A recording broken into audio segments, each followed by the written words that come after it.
Davra apparat qancha pul ishlatdi? Hozir ko'ramiz. Anchagina pul ishlatdi.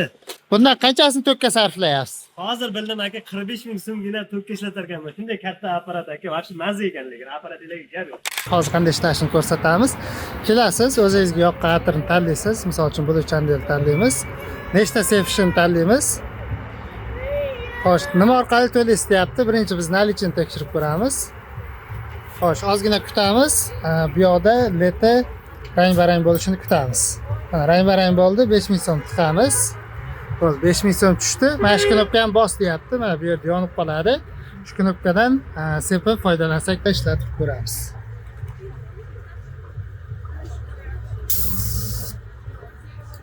Xo'sh, sepib oldik. Endi esa karta orqali, hozircha uz karta ishlaydi. Bitta karta orqali ham sepib tekshirib ko'ramiz. Buning uchun nima qilamiz? Kerakli atirni yana tanlaymiz. Nechta sepishimizni tanlaymiz. Xo'sh, endi bu safar terminal tanlaymiz. Terminal tanladik. Ozgina kutsak, bu yoqda summa ko'rsatadi. Mana 5000 so'm ko'rsatdi. Endi kartamiz orqali tekkizdirsak, to'lov amalga oshiriladi.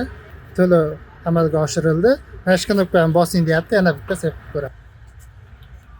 Xo'sh, sal balandroqda bo'yi baland odamlarga normada bo'lishi mumkin. Menga o'xshagan o'rta bo'ylilarga ko'zingizga ehtiyot bo'lasizlar, bu yerga yozib qo'ygan. Pastda reklamalari, agar muammo bo'lsa, shu pastdagi telefonlarga telefon qilsalar ham bo'ladi.